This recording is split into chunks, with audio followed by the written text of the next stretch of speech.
अस्सलाम वालेकुम नाज़रीन, प्रोग्राम का नाम है पूरा सच और मैं हूं आपका मेज़बान जुल्फ़िकार राहत। नाज़रीन, ईरान, इसराइल और अमेरिका जंग एक नए मोड़ के ऊपर आ चुकी। ट्रंप साहब धमकियां भी दे रहे हैं और माफिया भी मांग रहे हैं, जबकि ईरान कहता है कि कोई समझ नहीं आती कि हम सुलह क्यों करें, हम जंग क्यों रोकें और मुज़ाकरत क्यों करें। अब ईरान की तरफ से बहुत ज़्यादा मुतालबात में सख्ती भी आती जा रही है और हमलों में शिद्दत भी आती जा रही है। चाइना और रशिया बाकायदा तौर पे जंग का हिस्सा बन चुके हैं। अरब कंट्रीज खामोश है और ये भी इतला है कि बैकडोर डिप्लोमेसी ईरान के साथ सऊदी अरब और दीगर अरब कंट्रीज की शुरू हो चुकी है, जो एक नेक शगुन करार दी जा रही है और इसमें पाकिस्तान का भी एक रोल है। तो आज पूरा इस जंग के मामलात का तीसरे हफ्ते में जंग दाखिल हो गई। अब तक कौन कहाँ खड़ा है इसका पूरा अहाता करने की कोशिश करेंगे।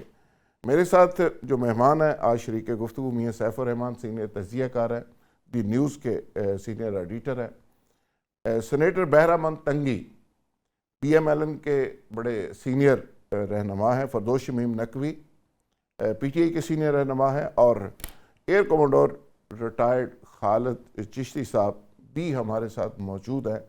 मैं उनसे ही आगाज़ करूँगा। चिश्ती साहब, आप ज़रा हमारी रहनुमाई कीजिए। ये जंग के मामले में ईरान की तरफ से तो हमलों में शिद्दत आ रही है और आगे से हमलों को रोकने के हवाले से इसराइल भी बेबस नज़र आ रहा है और अमेरिका भी डिफेंसिव है।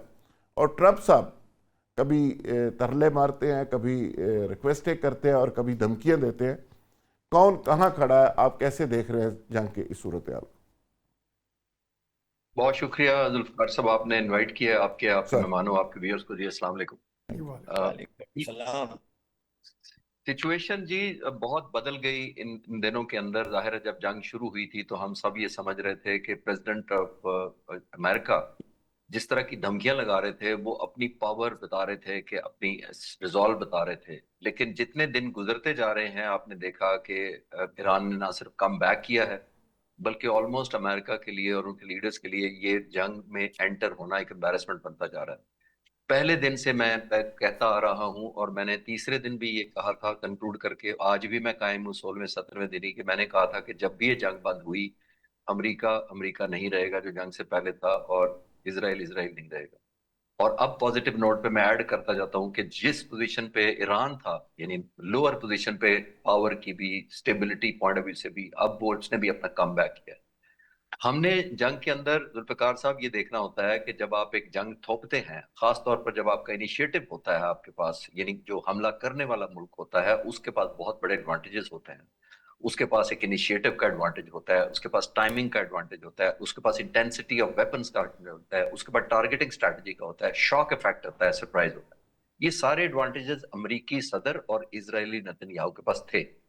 लेकिन इतने के बावजूद एक निस्बतन कहीं कमजोर मिलिटरीली मुल्क जो ईरान था, वो उसको ये शायद एस्टिमेट करने में ये भूल गए कि मिलिटरीली वो बहुत कमजोर जरूर होगा, लेकिन हौसला और उसकी सर्वाइवेबिलिटी, आई थिंक वो बहुत एक शायद डॉक्यूमेंट्स में पढ़ाई जाएगी आने वाले वॉर कॉलेजेस में, कि क्या स्ट्रैटेजी की है कम बैक। तो आई थिंक कंक्लूड करते हुए मैं ये कहूंगा कि ये कोई भी नहीं, इवन अमेरिकन प्रेसिडेंट ये नहीं समझ रहे होंगे कि मैंने 16वें 17वें दिन जंग पे मैं यूरोप की, मैं फ्रांस की, इटली की, चाइना की मदद मांगूंगा कि आ जाएं जनाब, स्टेट ऑफ हॉर्मुज खुलवाने में मेरी मदद करें। ये इटसेल्फ एक एलिमेंट ऑफ बेबसी है। ईरान और ने स्टेट ऑफ हॉर्मुज पर यह कंट्रोल लिया हुआ है कि इस वक्त इटली और फ्रांस जो है वो अपने बहरी जहाज गुजारने के लिए अमरीकी सदर की मदद नहीं मांग रहे, वो ईरानी हुकूमत का ताउन मांग रहे हैं। तो ये इटसेल्फ बहुत बड़ी मैनिफेस्टेशन की है। वो जो मिथ थी अमेरिका की, खास तौर पर इसराइल की जो थी, वो निकाल दिए। आखिरी जुमला मैं ये ऐड कर लूंगा कि इसराइल के लोगों को एक एलिमेंट ऑफ रियलाइजेशन हुआ है कि जब आप गाजा पर तकरीबन 2.5 साल से जो बमबारी कर रहे थे निहत्थे लोगों पर, तो बम गिरना कैसा लगता है, अस्पतालों में बिजली चली जाए तो कैसा लगता है, स्कूलों में बच्चियां शहीद की जाए तो कैसा लगता है, आपको खुराक शॉर्ट हो जाए तो कैसा लगता है, अस्पतालों में दवाइयां ना मिले तो कैसा लगता है। तो ये एलिमेंट शायद अल्लाह ताला ने लिखा था ईरानी कौम के लिए, या उनके किस्मत में ये लिखा था कि उन्होंने ये रियलाइजेशन करा दिया एक सुपर पावर को भी, और इसराइल को जो अपने आप को बहुत बड़ा एक राउट किस्म का एक बदमाश समझता था इलाके का। तो आई थिंक आने वाले वक्तों में बहुत ज्यादा तब्दीली भी देख रहे हैं। दुनिया का जो वर्ल्ड ऑर्डर है उसका नाम जो मर्जी दे लें, लेकिन दुनिया काफी बदल चुकी होगी जब भी ये जंग बंद। चिश्ती साहब, आपने बड़ी खूबसूरत बात की। लास्ट टाइम भी आपने दरिया को कूजे में बंद किया था और आपने कहा था, वियतनाम का आपने हवाला दिया था और आपने कहा था कि 33 लाख वियतनामी मर गए, उसमें 58,000 अमेरिकन मरे, लेकिन जंग वियतनाम जीता था, जो कि उसकी सर्वाइवल की जंग थी। ये बात आपने जहाँ पे की है, वहाँ पे अमेरिकन ट्रंप को ये रियलाइज़ करवा रहे हैं कि भाई आप जब जाने लगे थे तो आपने ईरान को असेस ही नहीं किया, आपको पता ही नहीं ये कौन लोग हैं। आपको वाक़या करबला का पता है, आपको हुसैन का पता है, आपको अली का पता है, आपको पता ही ये कौन लोग हैं, हुसैनी कौन लोग हैं। तो मैं तो कहता हूँ कि पूरी मुस्लिम उम्मा ईरान की मकरूज़ है और मैं भी सल्यूट करता हूँ कि ईरान ने वो कर दिखाया जो सच्ची बात है। बहुत सारे लोग ये तवक्को नहीं कर रहे थे, और ये भी आपने ठीक कहा कि इसराइल को कम से कम ये रियलाइज़ हुआ कि जंग होती क्या है, और जब बच्चे भूख से बिलक रहे होते हैं तो फिर क्या बीतती है। नकवी साहब, ईरान तो बड़े तुरप के पत्ते खेल रहा है। ईरान को सबसे बड़ा इस दफ़ा जो काम हुआ, सेहूनियों की जो साजिश थी कि सऊदी अरब को ईरान से लड़ाया जाए, पाकिस्तान का अटैक करवाया जाए, सारे मिडल ईस्ट के मालिक को ईरान के ऊपर हमले करवाए जाए और इनको आपस में लड़ाया जाए, टर्की को इन्वॉल्व किया जाए। लेकिन ब्लेसिंग ये हुई कि ईरान भी इसको रियलाइज़ कर रहा है और अरब कंट्री भी समझ रहे हैं। और दूसरी बात, जो अमेरिका की बदमाशी थी इस रीजन के अंदर, और वो सिक्योरिटी देने की बात करता था ईरान से, अब सिचुएशन ये है कि अरब कंट्रीज़ उनसे पूछ रहे हैं कि भाईजान तुसी तो अपनी सिक्योरिटी नहीं कर सके, सानू सिक्योरिटी की देनी तुसी। तो आप नकवी साहब क्या समझ रहे हैं कि मौजूदा हालात में पाकिस्तान सही रोल प्ले कर रहा है? पाकिस्तान के पास बड़ी मुश्किल में है। अच्छा, मुश्किल है। एक तरफ पाकिस्तान के अवाम जो है वो ईरान के साथ खड़े हैं, अच्छा और जी। हुकूमत जो है वो एक मुआहिदा की बैठी है सऊदी अरेबिया के साथ। अब वो सऊदी अरेबिया आप जब आती है तो वो ईरान नहीं, पे अगर नकवी हमला साहब, करेगी। नकवी साहब आप कह रहे हैं कि अवाम ईरान के साथ खड़ी है और गवर्नमेंट सऊदी, यानी पाकिस्तानी अवाम सऊदी अरब के साथ नहीं खड़ी? नहीं नहीं, देखिए वो सऊदी अरेबिया के साथ बहुत सारी चीजों में खड़ी हुई है, लेकिन इस वक्त जो है अमेरिका के हमले की वजह से, इसराइल के हमले की वजह से वो ईरान के साथ खड़ी हुई। दोनों चीजों में फर्क है। तो हम खुद भी ईरान के मैं साथ ये नहीं खड़े कह हैं। रहा कि जब हमने मुआहिदा किया, मैंने जब कहा ना, जब मुआहिदा किया तो जज्बाती तौर पर पाकिस्तान के अवाम इस वक्त ईरान के साथ खड़े। अच्छा जी। अच्छा, अब ईरान ने एक फैसला कर लिया कि उसने कहा मैं अमेरिका की तनसीबात जिस भी अरब मुल्क में होंगे मैं उस पे हमला करूंगा।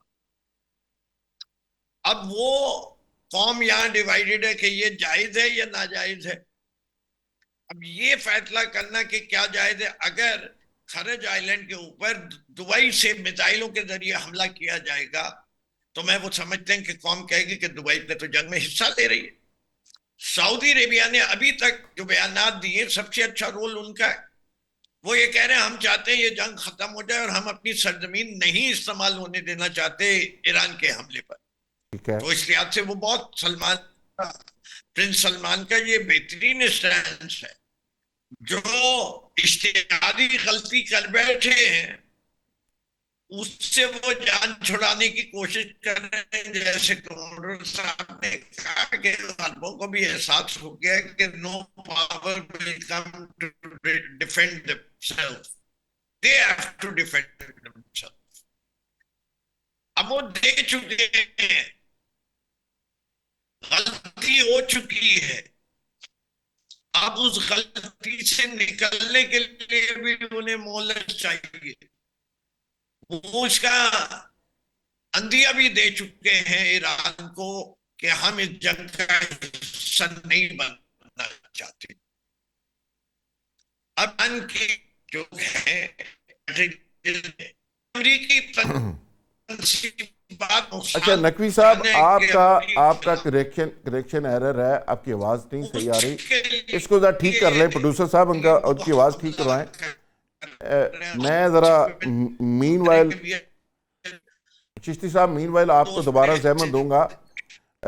ईरान ने जो मैंने कहा था कि बड़े तुर्क के पत्ते खेले हैं, मिसाल के तौर पे ईरान ये कह रहा है कि जो चाइनी करेंसी में डील करेगा उसके वहाँ पे कंटेनर गुजर जाएंगे और जो डॉलर में करेगा उसको नहीं गुजरने देंगे। तो इसका मतलब पेट्रो डॉलर जो एग्रीमेंट है उसको ये हिट पड़ रही है बराह रास्त, और ये अरबों की आज़ादी की जंग भी एक तरह से ईरान लड़ रहा है। जी जुल्फिकार साहब, ईरान, हम एक और चीज भी रिफ्रेश करते चलें कि ईरान एक ऑर्गेनाइजेशन है ब्रिक्स, जिसको हम सब जानते हैं, उसका भी मेंबर है, जिसमें ब्राजील है, रशिया है, इंडिया है और ये मुल्क है। और आपको याद होगा कि प्रेसिडेंट ट्रंप ने कुछ अरसा पहले ब्रिक्स के तमाम लीडर्स को धमकी दी थी कि ये मेरे डॉलर को थ्रेट करना चाहते हैं और मैं किसी सूरत ऐसा नहीं होने दूंगा और मैं सबक सिखा दूंगा, और ये सारा कुछ वो ब्रिक्स के लीडर्स को कह चुके थे। आई थिंक ये ईरान की जिसको कहते हैं ना फाइनेंशियल, इसने छक्का मारा है। पहले तो वो मिलिट्री और रेजिलियंस का छक्का मार रहा है कि रेजिलियंस उसने दिखाई है, कम बैक किया है, सबसे बड़ी उसने दिखाई है कि मैं सरवाइव कर सकता हूं।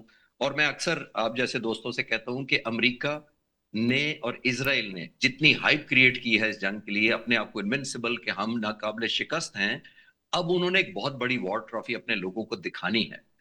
ईरान ने कुछ नहीं दिखाना है, कोई वॉर ट्रॉफी नहीं दिखानी। ईरान ने सिर्फ हारना नहीं है, बिल्कुल ईरान ने ठीक। सिर्फ सरवाइव करना है। और ये मास्टर स्ट्रोक मैं इसलिए कह रहा हूं कि उसने फाइनेंशियली भी एक और झटका दिया है प्रेसिडेंट ऑफ ट्रम्प यूएस को, कि जनाब आपके डॉलर को भी मैं आप टारगेट करना चाह रहा हूं। पहले उसने स्टेशंस को किए, पहले उनके हाइडआउट्स को किए, पहले जो सपोर्ट कर रहे थे बेसिस मिडिल ईस्ट के उनको टारगेट किया। इजराइल को देख ले कि वीडियो क्लिपिंग, डॉक्यूमेंट्री, सीसीटीवी, वहां सारे कैमरे तोड़े जा रहे हैं कि कहीं पे रिकॉर्डिंग ना चली जाए और बॉम्ब डैमेज की इवैल्यूएशन ना चली जाए। ईरान को जितनी इवैल्यूएशन ईरान को मिलेगी उसको अपनी एक्यूरेसी पता लगेगी अपनी वेपन्स की। तो वहां पे ये पैनिक मची हुई है कि उनको बॉम्ब के असेसमेंट छुपानी पड़ रही है। इधर अब नए हार्मोज के लिए अमेरिका सारे मुल्कों की मदद कर रहा है। मेरा ख्याल है 1.5 दिन गुजर गया, किसी ने जवाब नहीं दिया अभी तक कि जनाब हम हाजिर हैं। तो इसलिए मैं कह रहा था कि अमेरिका अमेरिका नहीं रहेगा। अब अगर डॉलर का वाला भी फटा उसने खींच दिया कि डॉलर का भी डिपेंडेंसी निस्बतन कम कर दी। रूस ने पहले ही कह दिया हुआ है, दिलचस्प बात यह है कि रूस ने पहले ही कह दिया है कि मैं तेल दूंगा उस मुल्क को जो कैश देगा, और कैश जाहिर है वो अपने करेंसी में लेगा, और कैश उसको चाहिए इसलिए कि उसने यूक्रेन की जंग लड़नी है, उसको कैश चाहिए उस जंग के लिए। और सबसे बड़ी बात, रूस की एक और इंटरेस्ट भी हुई है कि वो तो कह रहा है कि जंग प्रोलॉन्ग हो ताकि तमाम वेपन्स, तमाम एयर डिफेंस सेंसर्स, इंटरसेप्टर्स सारे के सारे मिडिल ईस्ट डाइवर्ट करें और यूक्रेन से सारे लोगों का और सारे मुल्कों का, वेस्ट का, नेटो का और अमेरिका का ध्यान हटे, वो उसके फायदे में है। तो आई थिंक ये बहुत वैल्यू ऐड किया उन्होंने अपनी स्ट्रैटेजी के अंदर के अपनी करेंसी को, ऑब्वियसली जो अमेरिका की है, उसको एक नए टेंशन में डाल दिया है कि उसने कहा कि जी मेरी करेंसी में दे दो आप। बिल्कुल ठीक है, ये बिल्कुल ठीक है। चिश्ती साहब, आप बड़ी बुनियादी बात कर रहे थे। बहरमन तंगी साहब, आप ज़रा बताइएगा कि पाकिस्तान की जो स्ट्रेटजी है, आप जो कि गवर्नमेंट को रिप्रेजेंट करते हैं, पाकिस्तान की स्ट्रेटजी को आप समझते हैं कि हमारी डिप्लोमेटिक जो एफर्ट्स हैं वो सही सिमत में जा रही हैं, और दूसरा जो ट्रंप के साथ हमारा रोमांस था वो उसी तरह कायम है शहबाज शरीफ साहब का, या उसमें कोई कमी वाक़या हुई है? बिस्मिल्लाहिर्रहमानिर्रहीम। जुल्फ़िकार साहब, मैं पहले दिन से लेके आज 16वां दिन है सर, जो कि मैं 4 चीज़ों पे बात करता हूँ, तकरीबन रोज़ाना 2-3 टॉक शोज करता हूँ, और मैं उसमें हर चीज़ को मेंशन करता हूँ। और ये आवाज़ बाउंस होके आती है, थोड़ा सा इसको ठीक कर ली। जी ठीक है, देखिए आवाज़ ठीक करें जुल्फ़िकार यार, साहब, बाउंस होके आ रही है। अच्छा, जुल्फ़िकार साहब देखिए, एक मैं जो बात करता हूँ पाकिस्तान के वज़ीर-ए-आज़म मियां मोहम्मद शहबाज शरीफ साहब और फील्ड मार्शल आसिम मुनीर साहब के किरदार पर, और उनके साथ जो 4 कंट्रीज है, रशिया, चाइना, सऊदी अरब और तुर्की की, मैं इस पे बात करता हूँ। साथ साथ मैं ईरान की जज्बे की और अमेरिका की ताकत पे बात करता हूँ कि उनके पास अगर जज्बा है तो ताकत किसके पास है। और तीसरी ये है कि ईरान की और बाकी जो इस्लामिक कंट्रीज है उनकी जो अड्डे पे जो हमले होते हैं, और फिर वो जो जंग होती है, जो नेतन्याहू ने कहा था कि मैं इस्लामी कंट्रीज को लड़ाऊंगा, तो उनको हमें मौका नहीं देना चाहिए। लेकिन चौथी जो मैं बात करता हूँ, मैं आता हूँ, मैं ब्रिगेडियर ये जो चिश्ती साहब है, मैं विद ड्यू रिस्पेक्ट मैं उनके साथ मुत्तफिक नहीं हूँ। अच्छा, देखिए, ईरान अपनी सर्वाइवल की जंग लड़ रही है और अमेरिका उस ईरान में रिजीम चेंज की जंग लड़ रही है। लेकिन क्या आज उसने कहा था कि आज 16वां 17वां दिन है जो कि अमेरिका ने कुछ नहीं किया। मैं आपको बताता चलूं कि अमेरिका क्या करता अमेरिका चाहते क्या है।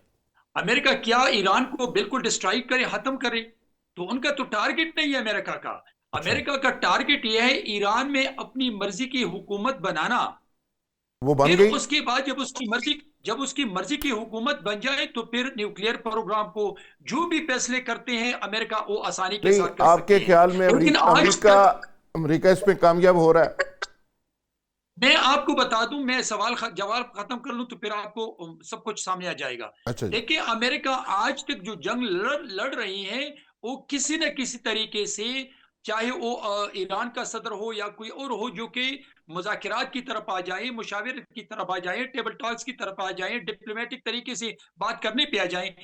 फिर अगर जब अमेरिका को ये पता चल जाए कि किसी तरीके से ये बात नहीं मानते तो फिर उस वक्त वो जंग करेगी और वो जंग फिर अमेरिका जीत जाएगी। मैं आपको बताता चलूं कि इस अच्छा, वक्त अभी जो जंग बात करेंगे? है, मैं आपको बता दूं अभी तक अमेरिका ने फुल प्लेज वो जंग नहीं लड़ी है जो कि वो ईरान को बिल्कुल खत्म करे और ईरान के अंदर घुस करके वहां पर अपने ठिकाने बना दे और उसको खत्म कर ले। उनकी सोच ये है कि हम उस अभी तक वो जंग लड़े जाके ईरान में कोई लोग उनके हाथ में आ जाए और फिर उनके जरिए वहां पर रिजीम चेंज करके अपनी मर्जी की हुकूमत बना दे और फिर मर्जी की हुकूमत बनने के बाद फिर वो जो चाहते ईरान में वो कर सकते हैं। लेकिन हमारे भाई यहाँ टॉक शो पे आते हैं कि ईरान जंग जीत रही है। मैं आपको बता दूं कि अगर जंग ने तूल पकड़ ली और अमेरिका को यहाँ पर ईरान में रिजीम चेंज के लिए कुछ सामने नहीं आया फिर वो जंग शुरू होगी। अभी अच्छा, तक तो जंग शुरू नहीं है। अभी तक तो अमेरिका अपने मफाद के लिए, अपनी मर्जी की टंगी साहब, हुकूमत के आपका लिए कुछ पॉइंट आ लोग गया, आपका पॉइंट आ गया, लेकिन आपके जहन में ये बात होनी चाहिए कि जितनी मोबिलाइजेशन अमेरिका ने की है इस दफ़ा इस जंग में, B2 और B1 जैसे तैयारे भी उन्होंने ला के खड़े कर दिया और उससे बमबारी कर रहे हैं। ये हिस्ट्री में कभी नहीं हुआ, पहली दफ़ा अमेरिका इतना जोर लगा रहा है। दादी, यहाँ लेके एक ब्रेक, और ब्रेक से जब वापस आएंगे तो इशू को कंटिन्यू करेंगे। Stay with us. Welcome back Nazim. Chishti साहब, आप एक्सपर्ट हैं। तंगी साहब ने एक नई बात कर दी। साहब मुझे 1 मिनट दे दे। सर, देखिए, इसमें कोई शक नहीं है कि इस वक्त ईरानी जो है उनके साथ हौसला है, जज्बा है, लेकिन ताकत अमेरिका के पास है। लेकिन अगर आप कंपेयर करते हैं अमेरिका की ताकत को और ईरान की ताकत को, इसमें जमीन आसमान का फर्क है। और उसने अपनी पूरी ताकत को यूटिलाइज अभी तक नहीं किया है। वो नहीं चाहते, उसने रिजीम चेंज के लिए उनकी मेहरबानी है अमेरिका की। इसका मतलब है कि इस फोरम से अमेरिका का शुक्रिया अदा करना चाहिए। चिश्ती साहब, आपके ख्याल में एक सवाल पूछने की इजाजत हो जुल्फिकार साहब तो जी जी पूछ ले आप कि भाई जरा बताएं हिंदुस्तान और पाकिस्तान का कैसा मुकाबला है इस मामले में। हिंदुस्तान और पाकिस्तान का मुकाबला ये है कि पाकिस्तान के अंदर हमारे पास फील्ड मार्शल है, उनके पास फील्ड मार्शल है, पावर भी है, और पाकिस्तान के पास एक ऐसी फौज है कि वो दुनिया की कोई फौज उनका मुकाबला नहीं कर सकते हैं। इसी वजह से ने पाकिस्तान इंडिया में घुस करके उनको शिकस्त दी। मैं वापस से चिश्ती साहब इन सारी बातों का जवाब आपसे लेना है, लेकिन मैं मियां सैफुर रहमान साहब को जरा शामिल कर लूं। मियां साहब चूंकि काफी देर के बैठे हुए हैं। मियां साहब, अच्छा देखिए, मेरा ख्याल है जो कन्वेंशनल वॉर होता है ना, मेरा ख्याल मैं चिश्ती साहब तंगी साहब आ रहा हूं आपके, मैं चिश्ती साहब ने बड़ा अच्छे तौर पे इसको बड़ा थ्रेड बेयर डिस्कशन किया है। जो कन्वेंशनल वॉर है ना, जो रवायती हथियारों का जंग है, वो अमेरिका हो तो भले कोई सुपर से भी सुपर डुपर पावर हो, उसके बेशुमार खदशात होते हैं, बेशुमार कैलकुलेशंस होती हैं, बेशुमार तहफ़्फ़ुज़ात होते हैं, उनको कैलकुलेट करना पड़ता है। फासलों को भी आप देखें ना, मद्देनज़र रखें, कहाँ से वो अड्डों में आगे इंटरवेंशन, फिर अड्डों का इस्तेमाल, अड्डों की प्लेसिंग, अड्डों की सिचुएशन और लोकेशन, ये इतना आसान काम नहीं होता। और फिर एक कौम जिसके अंदर, एक मुल्क जिसकी पहले तो हम बहादुरी की तारीफ़ करते हैं, और यकीनन वो एक बहादुर कौम है। मैं सबसे पहले तो एक लफ्ज़ कहना चाह रहा था, मुझे इजाज़त दें कि अल्हम्दुलिल्लाह, अल्लाह ताला दें, जब किसी कौम को इज़्ज़त देनी हो तो दो मुल्कों को इस्लामी ब्लॉक के अंदर, पाकिस्तान और ईरान को, अपने से बड़ी ताकतों के मुकाबले में, बड़ी ताकतों में, भारत के बारे में कोई 1:6 कहता है, लेकिन मेरा हाल 10 गुना है। वो तो चिश्ती साहब मुझसे बेहतर बता सकेंगे। उनके पास फोर्सेस हैं, आर्मामेंट्स हैं, सब कुछ है, और फ़ौज की भी तादाद ज़्यादा है। और ईरान से भी बहुत बड़ी ताकत की जो बात हम कर रहे हैं, यानी मिलिटरीली वो बहुत ताकतवर है अमेरिका, कोई शक नहीं। और इसराइल का जो घमंड है वो तो बिल्कुल बढ़ गया, वो तो ज़मीन बोस हो गया, वो तो हमें नज़र आ गया। फिर यह है कि जब हम कौमों की असेसमेंट करते हैं, मुल्कों की, तो उनके अंदर एक एलिमेंट्स ऑफ नेशनल पावर होते हैं। उनकी आबादी का नज़रियाती तौर पे मुस्तहकम होना, ये उससे भी बड़ी पावर है। और उनका आपस में यकजहती, ख़ास तौर पे खामिनाई साहब की शहादत के बाद, और उनके अंदर 2-3 जो लेयर्स हैं, रेवोल्यूशनरी गार्ड्स हैं, पासदारान इनकलाब हैं, फिर आर्मी है, फिर अवाम के अंदर भी एक बहुत बड़ा काडर है जो हुकूमत और आयातुल्लाह के साथ कनेक्टेड है। ये एक बड़ा खूबसूरत किस्म का मॉडल है जो उसकी कॉपी शायद कोई मुल्क ना कर सका हो, लेकिन वो अपने अंदर एक यकजहती का, एक इंटीग्रेशन का मॉडल है। और पाकिस्तान का जो फतेह थी ना, बिल्कुल ठीक है, यकीन करें उसका डेमोन्स्ट्रेशन इफेक्ट गया है ईरान की अवाम में, ऐसे ही। ईरान की अफवाज में, ईरान के पासदार। आप भी चिश्ती साहब से इत्तेफाक करते हैं। चिश्ती साहब, ये तंगी साहब ने तो डरा दिया, सच्ची बात है। मैं तो अब डर गया हूं कि अमेरिका इसके बाद पता नहीं ईरान के साथ क्या करेगा। अभी वो बच्चों की तरह खिला रहा है, और अगर ईरान ना माना तो फिर वो बहुत ही सख्ती करेगा। एक मिनट दे दे तो मैं थोड़ा सा। तो तंगी साहब, आपकी तरफ आते हैं। आपने 2-3 बातें कही हैं। पहली चीज तो यह है कि ताकत का तवाज़ुन, आपने कहा जी ताकत अमेरिका के पास है। ईरान को बिल्कुल ही आपने कहा कि जी रजीम चेंज ना हुई तो उसके बाद फेंटी लगेगी। जी, ओवर टू चिश्ती साहब। जुल्फिकार साहब, मेरा ख्याल है मैं तंगी साहब से इंतहाई अदब के साथ कहूंगा, मेरा ख्याल है उन्होंने डिसएग्री भी मेरे से नहीं किया, उन्होंने all together different point of view बताया है। मैं सिर्फ ये कहना चाहूंगा, नहीं, उन्होंने कहा इख्तलाफ, उन्होंने कहा माजरत के साथ मैं इख्तलाफ करता हूं। मैं उनसे जरूरत नहीं कर सकता इख्तलाफ करने की। मैं अपना पॉइंट ऑफ व्यू दोबारा पेश करता हूं। मैंने किसी स्टेज पे ये नहीं कहा था कि ईरान जीत रहा है। मैं दोबारा कहता हूं, मैंने सिर्फ ये कहा है कि अमेरिका ने जितनी ज्यादा हाइप क्रिएट की है, इतनी एक्सपेक्टेशन अपने लोगों को क्रिएट की है। उन्होंने कहा था हम इनविंसिबल हैं, हम इनवल्नरेबल हैं, मेरी फौज दुनिया की बेहतरीन है। वेनेजुएला के सदर के उसकी बीवी को चंद घंटों में उठा के ले आई। और यही मिसलीड करती है, जब आपको क्विक विक्ट्री मिलती है तो मिसलीड करती है। और मैंने ये कहा था कि जितनी हाई प्रेसिडेंट अमेरिका ने क्रिएट की, उन्होंने एक बहुत बड़ी वॉर ट्रॉफी अपने लोगों को और दुनिया को दिखानी है, कुछ ना कुछ बताना है। ईरान ने नहीं बताना है। अमेरिका ने जीत के लिए फतह हासिल करनी है। ईरान को सिर्फ सर्वाइवल चाहिए। ईरान ने फतह के लिए हारना नहीं है।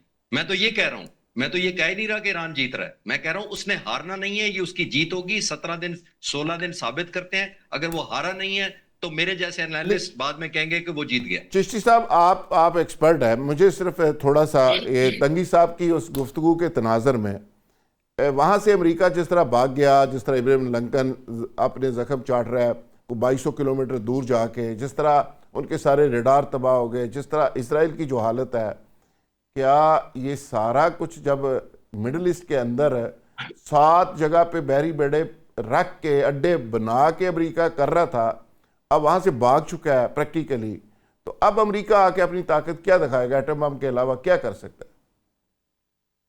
अब मेरा नहीं ख्याल इतना कुछ करने के बाद हम ये कह सकते हैं कि बड़ा लिहाज कर रहा है। जो तंगी साहब शायद इस तरह की पिक्चर दे रहे थे कि वो बड़ा हाथ रोका अब तो भाग चुका है, वो सारे लोग उधर से निकल गए हैं। ईरान अब मुतालबा कर रहा है, वो मुज़ाकरत की बात कर रहे हैं। ईरान कहता है जी हमने बात ही नहीं कर रही। ईरान कहता है जी आखिरी सिपाही यहाँ से भाग जाए। तो अब तो अड्डे खाली हो गए हैं, भाग गए हैं वो। नहीं, ऑन टॉप ऑफ दैट एक और चीज नोट करें ना, स्टेट ऑफ हॉर्मुज का थ्रेट किया अमेरिकन प्रेसिडेंट ने, वो नहीं खाली करा सका, तो वो रजीम चेंज कैसे करेगा? फिर इंश्योरेंस 700% बढ़ गई। और फिर अमेरिकन प्रेसिडेंट ने कहा कि हम बैरी बेड़े डिस्ट्रॉयर लाएंगे, हम एस्कॉर्ट करेंगे ऑयल को। वो नहीं कर सके।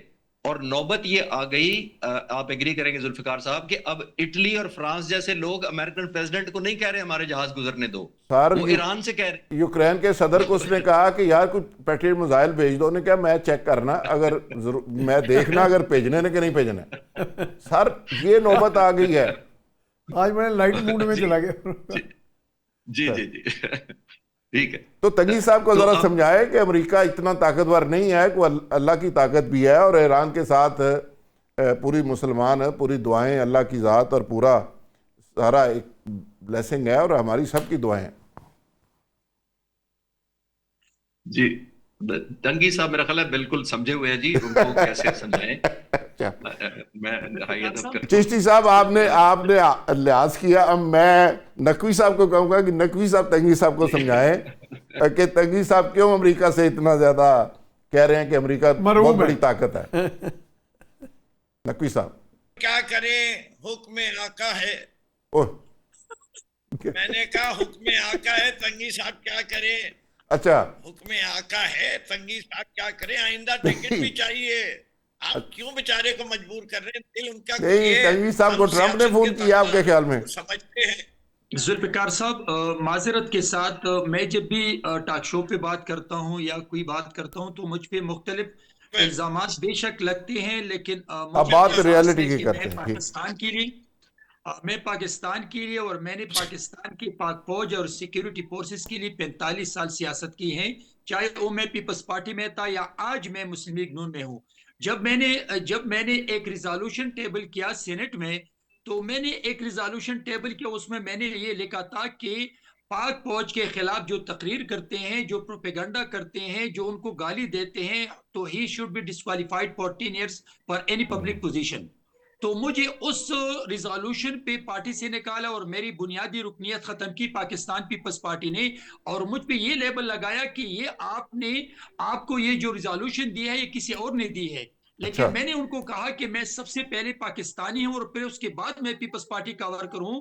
तो मैं आपको बताता चलूं कि आज अगर नकवी साहब कह रहे हैं कि ये आका की तरफ से कुछ है, मैं आपको बता दूं ये मेरे दिल की आवाज है, मैं भी कि मैं गलत हूं, लेकिन मेरा जो तजिया है, मेरी जो कमेंट्स हैं, मैं अपनी सोच के मुताबिक और अपनी पॉलिटिक्स के मुताबिक बात करता हूं।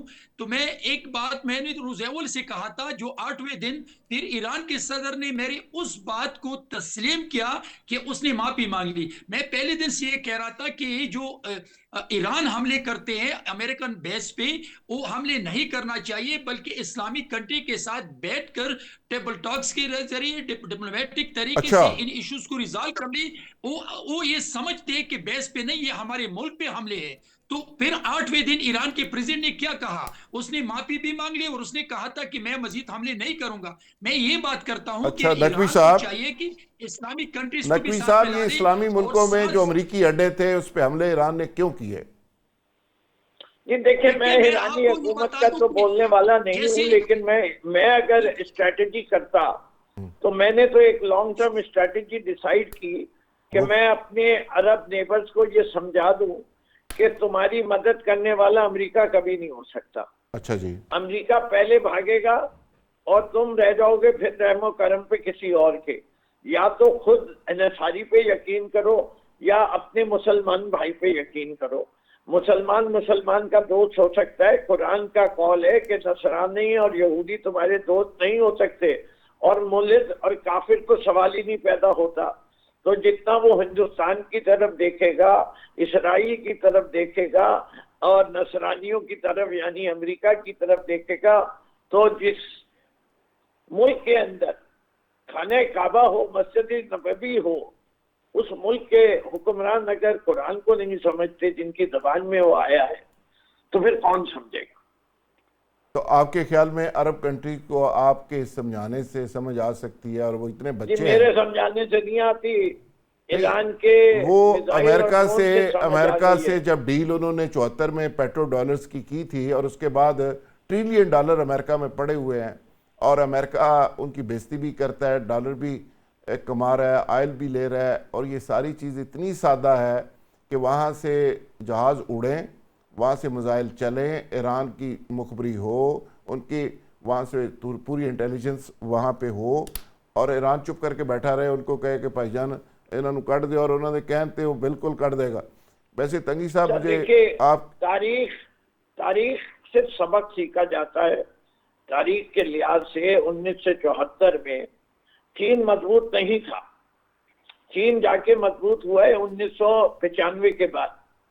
उस वक्त रशिया था और अमेरिका था, और उन्हीं ने दे डिसाइडेड कि रशिया जो था वो इकोनॉमिकली जो था वो अफगानिस्तान के और जो उनकी पॉलिसीज थी उससे वो एग्री नहीं कर सकते थे, तो इसलिए they went with the American block. But time has proven कि it is not a Chishti wise साहब हैं हमारे डिसीजन। साथ? जी मैं तो हूँ आपके साथ, आपको आवाज नहीं आ रही? जी जी जी जी, नकवी साहब मैं सुन रहा हूँ ना आपकी आवाज़। अच्छा, तो मैं ये समझता हूँ कि अब जब हम 2026 में हैं और उस वाक़े को 40 साल से ऊपर हो चुका है, तो अब इन अरब रियासतों को बड़ी तेजी से गौर करना पड़ेगा कि वो क्या करें। मैं समझता हूँ कि जितनी ये एमिरेट्स की किंगडम्स हैं, बहरीन है, कुवैत है, कतर है, यूएई है, इन सबको जो है अपनी शहरियत खोलनी पड़ेगी। नकवी साहब, आप बेफिक्र हो जाएं, अब ये सारे मिडल ईस्ट के ममालिक को रियलाइजेशन हो गई है कि जो अमेरिका अपनी हिफाजत नहीं कर सकता वो हमारी हिफाजत क्या करेगा। ईरान से बचाने के लिए अमेरिका इनको ब्लैकमेल करता रहा। मुझे अभी यकीन नहीं है। नहीं, ये समझ आ गई और पाकिस्तान ने समझा दिया है जी। अपना मियां सैफर रहमान साहब, जनाब ये मामला वाकई इतना सादा है जैसे बहरामन तंगी साहब कहते हैं कि वो उनसे डायलॉग करने चाहिए थे यूएई से। यानी यूएई अगर बीएलए को सपोर्ट कर रहा है, इंडिया का वहाँ पे मरकज़ है, वहाँ पे जूश सारे ला के उसने बिठा दिए हैं, दुनिया का सबसे बड़ा मंदिर बना दिया है। तो इनका ख्याल है कि ईरान उनसे प्यार से बात करता है कि भाईजान आप ये क्या कर रहे हैं।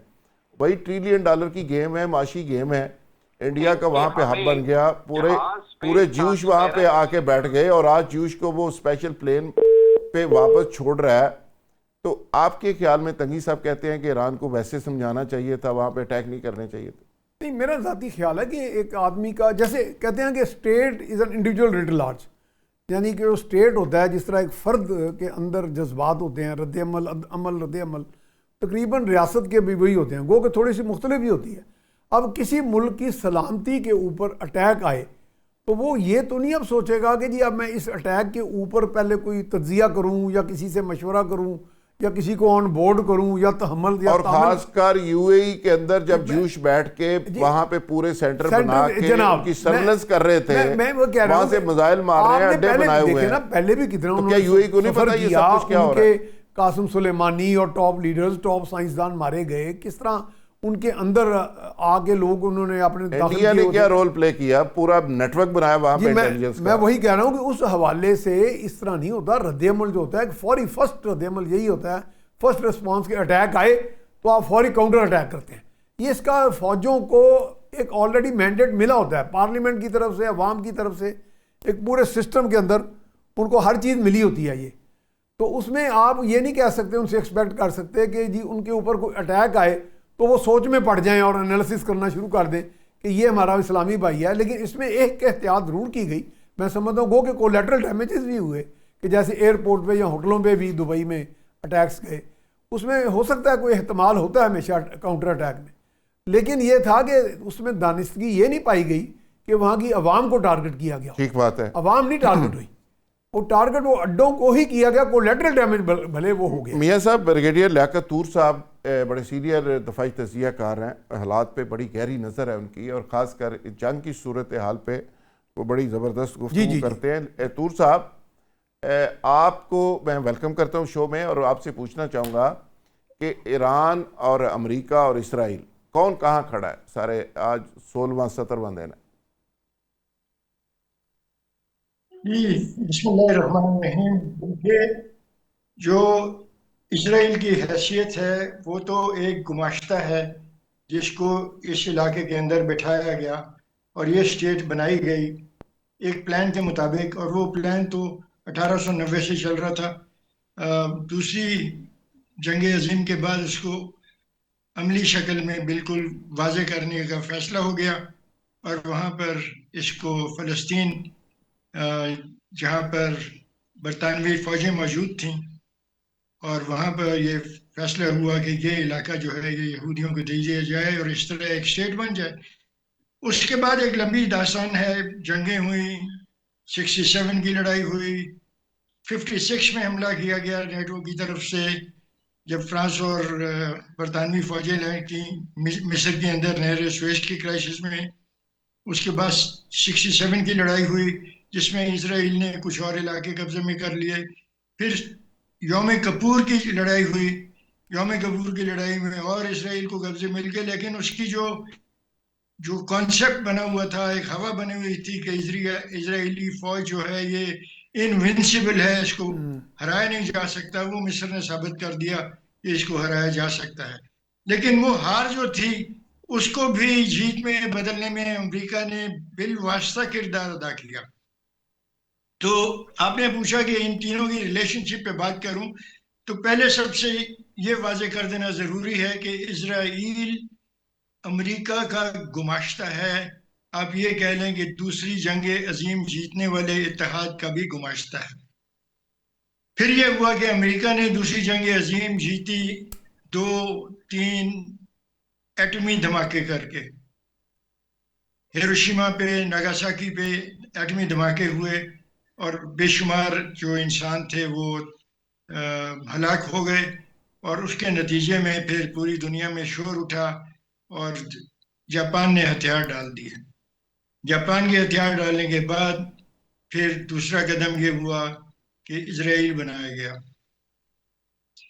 अब जिन्होंने एटमी धमाके से जंग जीती उन्होंने खुद ही अपने इत्तेहादियों को एटमी राज दिए, और वो फार्मूला एटमी हथियार बनाने का बरतानिया और फ्रांस को दिया गया। रूस ने अपने इंटेलिजेंस के जोर पर चुराया, और वो जो चुराया उसने अमेरिका से चुराया, और उसकी दास्तान lieutenant general Sudoplatov, Russian army, जो केजीबी के ऑफिसर भी थे और जिन्होंने रशियन स्पेशल फोर्सेस की बुनियाद रखी, सूडो प्लेटोव ने। और सूडो प्लेटोव की दास्तान बड़ी ज़बरदस्त है। उसने एक लेफ्टिनेंट कर्नल औरत के जरिए ये हथियार का फार्मूला चुराया, और उससे रूस को भी मिल गई। फिर रूस ने चाइना को दिया क्योंकि वो कम्युनिस्ट थे, कम्युनिस्ट आइडियोलॉजी आ गई। अब ये हो गया कि जिनके पास एटमी ताकत है उन्होंने बाकी तमाम दुनिया को अपना गुलाम बनाने का फैसला कर लिया कि और कोई हासिल नहीं करेगा, जिनके पास है वो है, और किसी ने हासिल करने की कोशिश की तो उसके ऊपर हम हमले करेंगे। अच्छा तूर साहब, ये जंग इस का वक्त तूर साहब जंग के हवाले से मैं पूछना चाहूंगा कि ईरान कहाँ खड़ा है, अमेरिका कहाँ खड़ा है, इसराइल कहाँ खड़ा है, तीनों की क्या पोजीशन है? मैं समझता हूं कि जंग में दो प्लेटफॉर्म्स होते हैं, एक मॉरल प्लेटफॉर्म होता है और एक बैटलफील्ड प्लेटफॉर्म होता है। बैटलफील्ड प्लेटफॉर्म के अंदर अमेरिका को ओवरवेलमिंग सुपीरियरिटी हासिल है, हथियारों की भी, अफवाज की भी, और नेटो के इत्तेहाद की भी। ईरान अखलाकी तौर पर मेरे ख्याल में जंग जीत चुका है, क्योंकि उसने हथियार नहीं डाले, उसको बड़ा दबाया गया। पिछले साल भी उस पर बॉम्बिंग हुई। दुनिया के मोहलक तरीन शॉर्ट ऑफ एटम बॉम्ब, मोहलक तरीन हथियार वहाँ इस्तेमाल किए गए। इसराइल ने एक वक्त 2025 में ये ववेला किया कि जी हमारे पास जो हथियार हैं वो 30 मीटर से ज़्यादा ज़मीन के अंदर नहीं जा सकते, तो हमें कोई ऐसे हथियार चाहिए जो इससे ज़्यादा हो। तो B-52 आए और उन्होंने डेजी कटर मारे जो 65 मीटर नीचे जा सकते थे। और उसके बाद ट्रम्प ने खुद ही कह दिया कि हमने इनकी जो इस्तेदाद थी न्यूक्लियर की वो ख़त्म कर दी है, और लिहाजा अब ये और बॉम्बिंग नहीं होगी। और वो बॉम्बिंग वाकई रुक गई। लेकिन अब फिर ईरान पे चढ़ाई है, और ये शक है कि नहीं तुम कुछ बना रहे थे, लिहाजा हम फिर आएंगे। इसराइल और की जो ईरान ने इसराइल की ज़रा ठुकाई की है, तो आपके ख्याल में इसराइल के अंदर जो विजुअल्स आ रहे हैं वो तो बड़े अजीबोगरीब है। इसराइल तो बहुत डैमेज हुआ है। जी मैं यही कह रहा हूँ कि ईरान ने जो फिजिकल महाज पे इसराइल की ठुकाई की है वो बड़ी ठीक की है। और वो जो 1973 में इनविंसिबिलिटी का जो कॉन्सेप्ट था वो टूटा था, जो इजिप्शियन आर्मी ने नहर सुएज पार करके उसके परले किनारे पर कब्जा कर लिया था, उस कॉन्सेप्ट को एक बारी हम फिर टूटता देख रहे हैं कि जो उनका आयरन डोम जो अमेरिका ने दिया हुआ था वो अपनी फारग हो ताकत गया। इस्तेमाल कर चुका। अब आयरन डोम जो है वो ईरान के मिसाइलों पर असरअंदाज नहीं है, लेकिन फिर भी अमेरिका का साथ है और अमेरिका बिल्कुल एक बड़ी ठीक है। ताकत अब है। तो तूर साहब हिजबुल्लाह और हमास भी नए अंदाज में सामने आ गई है। इराक के अंदर से भी इस्लामी मज़ाहमत के ग्रुप्स हैं जो अमेरिकन पे अटैक कर रहे हैं। तंगी साहब, एक बात तूर साहब ने बड़ी ज़बरदस्त की, उन्होंने कहा जी इखलाकी तौर पे तो ईरान जंग जीत चुका है, अब अमेरिका यहाँ से निकल चुका। आपके ख्याल में, आप कह रहे थे ना अमेरिका के पास बड़ी ताकत है, वो दोबारा आएगा और अगर रजीम चेंज ना हुई तो पता नहीं क्या करेगा। वो तो यहाँ से भाग गया, उसके अड्डे तबाह हो गए, रडार तबाह हो गए, जो 5000 किलोमीटर दूर तक वो देख सकते थे सारे तबाह हो गए। उनका इब्राहिम लंकन जो सबसे बड़ा एक चलता फिरता एक अमेरिका था वो भाग गया और उस डैमेज भी हो गया। इसके बाद अमेरिका क्या करेगा एटम के अलावा? देखिए जुल्फ़िकार साहब, ब्रिगेडियर साहब ने फरमाया कि अखलाकी तौर पे वो जंग जीत चुके हैं। मेरे ख्याल में जंग में अखलाक नहीं होते हैं, जंग में हौसला होता है। और हौसला, मैंने पहले सेगमेंट में कहा कि बेशक के ईरान हौसले से लड़ रहे हैं और उनका वो उसका सर्वाइवल का जंग है, लेकिन सही। अमेरिका का जो ताकत है, अमेरिका के पास जो असला है, उनके पास जो मिसाइल है, जो भी है, वो कंपेयर नहीं कर सकते ईरान उसके साथ। और अभी जो मेरे ब्रिगेडियर साहब ने कहा कि ईरान जंग जीत चुके हैं, अभी तो जंग शुरू नहीं हुई है। मैं आपको बताता चलूं एक दफा फिर। देखिए, मैं एग्री हो सकते हैं कि आप सब चारों जो है वो ठीक कह रहे हैं और मैं गलत हूं, लेकिन ये मैं आपकी बातों से कभी भी मुत्तफिक नहीं हो सकता हूं। अभी तक अमेरिका की ये कोशिश है, जंग शुरू ही नहीं ट्रंप की हुई। ये कोशिश है कि देखिए कि वो ईरान में रिजीम चेंज के लिए किसी न किसी तरीके से किसी को बिठाएं, लेकिन जिस दिन उनको पता चल जाए ट्रंप को कि यहां पर रिजीम चेंज के लिए कोई तैयारी नहीं है, तो फिर वो शुरू करेगा और फिर ईरान को खत्म करेगा। मैं आपको एक बात बताऊं, ताकत के जरिए फिर वो रिजीम चेंज करेगा। अभी तक तो टेबल टॉक के जरिए, मुज़ाकरात के जरिए से वो संजीव चाहते हैं साहब, अभी कि तक कोई ये ना कोई टेबल टॉक है, उन्होंने ईंट से ईंट बजा दी है। और ये मेरा ख्याल है आपको और अमेरिका को नहीं पता कि वहाँ पर रजीम चेंज वो रिफ्यूज़ कर चुके हैं। वो तो ईरानी तो कहते हैं कौन सी रजीम चेंज की आप बात कर रहे हैं, वो तो पहले से ज़्यादा यूनाइट हो गए हैं। तो मुझे नहीं लगता कि रजीम चेंज का कोई ख्वाब पूरा होगा कभी। देखिए, मेरी बात सुने। जो ईरान के सदर ने 3 कंडीशन सामने रख ली, तो वो 3 कंडीशन आज अगर अमेरिका उनके साथ माने तो क्या मतलब कि वो बैठने के लिए तैयारी नहीं है, लेकिन अमेरिका मानते नहीं है उनको। उसने तो 3 कंडीशन रख ली कि ये कंडीशन है कि कोई ओके, आदमी, कोई मुल्क इसके दरमियान में आ जाए और वो ये श्योरिटी हमें दे दे कि बिल्कुल इन ठीक है, फ्यूचर में ईरान पे हमला नहीं होगा। बिल्कुल ठीक है। मियां सैफर रहमान साहब, फाइनल आपने आज मैं कमेंट्स। एक बड़ा मुख्तसर सी बात करूंगा, एक मिसाल मैं इसमें फिट चाइना करूंगा। और रशिया को माइनस करके अच्छा, आपने एक बड़ी अच्छी बात की थी अभी चाइना के बारे में कि अगर वो चाइनीज करेंसी में को करें।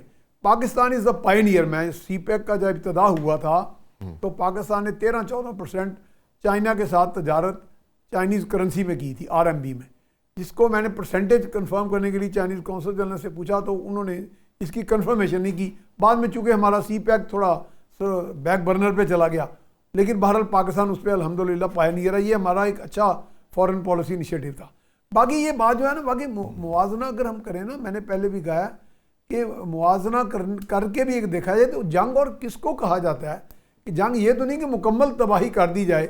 और अब देखें अमेरिका के जो सदर हैं उनके अपने बयान देखें, वो कहते हैं कि हमने उनकी बहरिया उड़ा दी, हमने उनका ये ख़त्म कर दिया, हमने उनको मुकम्मल ख़त्म कर दिया। भले वो गिमिक कर रहे हैं, वैसे ही मिसगाइड किया जा रहा है, वो तो सही कैलकुलेट ही नहीं कर सका। नहीं, मैं वही कह रहा हूँ कि ईरान के अगर वो कह रहे हैं कि हमने ये कुछ कर दिया तो फिर और मजीद क्या करना चाह रहे हैं, बिल्कुल कहने ठीक का है, मकसद है।